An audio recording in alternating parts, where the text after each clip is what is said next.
I guess as far as the historic sites, I gravitated towards those historic sites because those were my interests. Like, I mean, you can't grow up in New York City without knowing about the Revolution. And I also was doing demonstrations, I was doing lectures, so you also have to constantly be one step ahead. You don't want to get stale. But I picked sites that mainly had to do with colonial or the Revolution. And initially, because I'm Jewish, I was always looking for people who I could identify with in my religion and stuff like that. And I also was always a fan of the underdog in history as well, and also learning about other people's histories. The history I've liked has always been not the history of great men, but the history of rather ordinary people, people that I can relate to.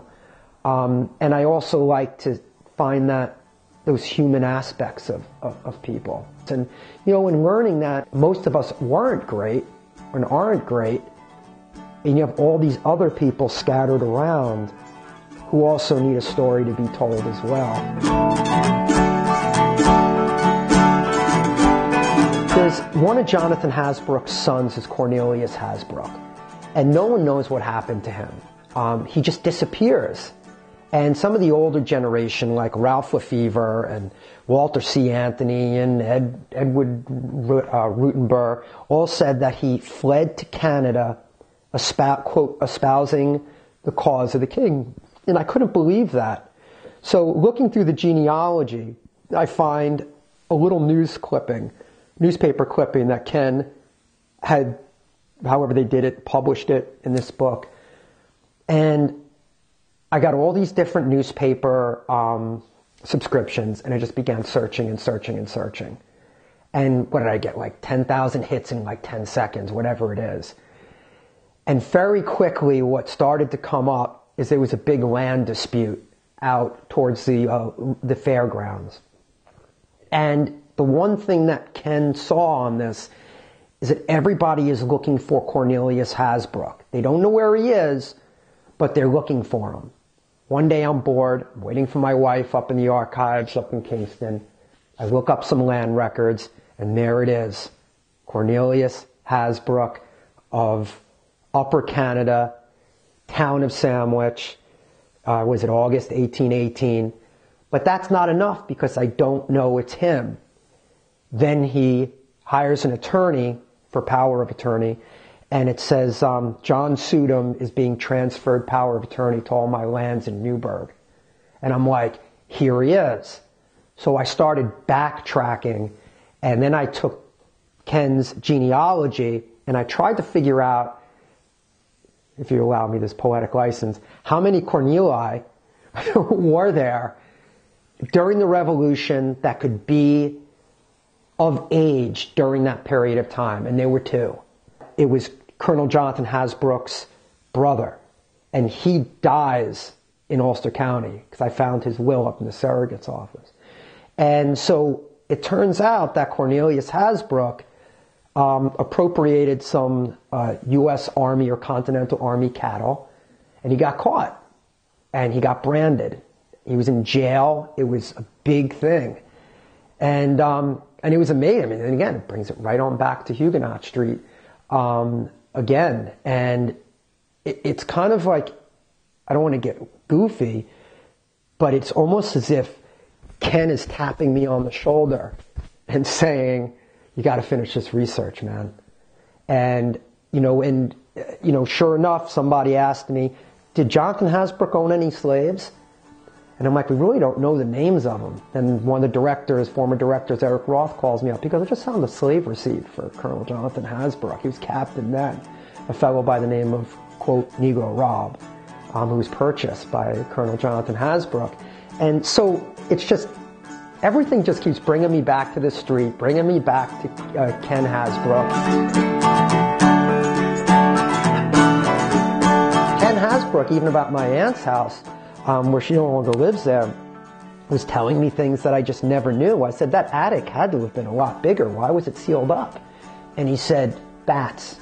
He said there used to be bats up there, and they just got all freaked out, and they just sealed it up. And then I remember asking him, about the barn, and there's a big, like, weird kind of porch. And he said, because that's where the barn was. The barn was part of the porch. And he said it was part of the house, and they just took it off. And, and then he said there was a cemetery in the back that a farmer needed the stones. And he piled them up, and their bodies were removed, and they were piled up in the fence. So my cousin and I went back there and spent the better part of a summer clearing the backyard there, and sure enough, we found it. And I've got pictures of some of the headstones, and we reset them. And I brought them down to show to Irene Martin. One says MSR or something like that. So I'm walking through the streets of New Paltz with a headstone under my arm. I'm looking at the picture of that guy in our room here. And the moment I look at him, I'm transferred into that century. He comes alive for a minute. And that's how I feel about Johannes Jansen Freer. When I show my students a picture of Johannes Jansen Freer, Johannes Jansen Freer is alive at that moment. And when I write about Jonathan Hasbrouck, I'm there. I'm in that period of time. I'm a colleague of Jonathan Hasbrouck's. So, and that's why I love the street.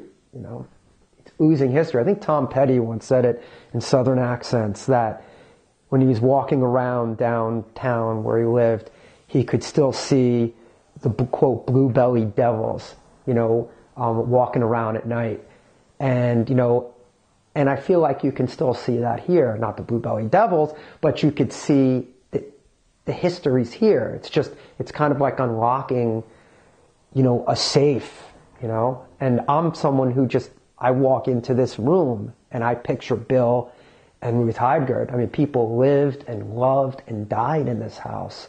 And if, we say if the walls could speak, and I remember cracking open a wall in my house and, and there was a heart with two people's names and an arrow through it. And I know who they are. They're no longer here, and it's kind of like that's a story. You know what I mean? So what we did, is, my wife and I, is we put our names right next to it. So when it's opened up, and even when you're walking around the property, the rose bush was a Mother's Day gift. Dorothea's first Mother's Day. She didn't know she was giving it to her in 1938.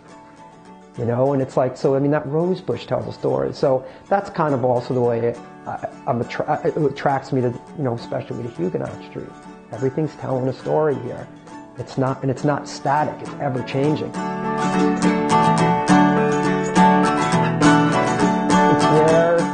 It's where history comes alive. It's a beautiful outdoor museum. To me, it is living history. You can come here any day, any season. The street's always changing. Whether it's, I've taken so many pictures of that Jean house, and each time I take a picture, it's a different perspective, because the lighting's different. Even the people, the people here have changed over the years. The houses, the Jean house doesn't look anything, well, it does, but it doesn't look like it did. They've, when I was here, they updated it. They made it more correct for interpretation. I feel, as I hope, and I know they do a very good job here at Historic Huguenot Street, is I feel as though you step back in time.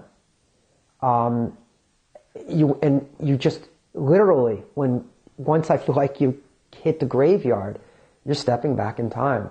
And it's really, if I may be so bold as to say this, it's a slice of America's story, is what this is. It's all here. The Industrial Revolution's here. You have slavery, and then you have freedom, and so it's like the Forrest Gump of historic sites. Every major part of history, we've been there, and we have something to show for it.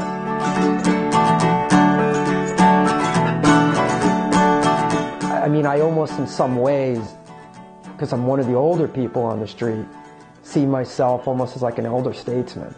I have the vision, the vision of the future from the people that are here now, is awesome. And I also have that, I can look back and see things as well. The vision really seems to be true now, meaning like it's like the street knows where it wants to go. And I feel as though, again, looking back and looking forward, the houses look good, the inside, the interpretation, the living history, the scholarship, even having an advisory committee of scholars. It's, and even the talking series that we have, and people were really starting to talk about the street. And when I was first coming to the street, it was almost kind of like forgotten. It was a slice of old New Paltz, but it just didn't really have that visitorship. And there definitely wasn't that scholarship. The street's a lot more open and embracing, and especially with interpretation. And even who we're inviting to speak on the street. And there's interpretations that we allow now that I feel would have probably just never happened. Like I said, everyone knows the Huguenots had slaves, but their story's being told now. And it upsets me to know that they've been, they're remembered now, but their graveyard is down the road, forgotten. There's a house near it. There's no headstones or anything anymore. And, and I'd like to think that they're looking down and with a smile, with an approval, that their story's now being told. There's a whole Native American presence here that, it's only being told now, in my opinion, in the last few years. I'm talking like last 5, 6, 10 years. And, the Esopus, who were the Esopus? It's who we bought the land from. We meaning the Huguenots, it's who we bought it from. But nothing's, without giving too much away, there are Native Americans buried on this street, And so, hey, if it wasn't for them, the Huguenots would have been washed away. Right? They would have probably, their home down there on the flats.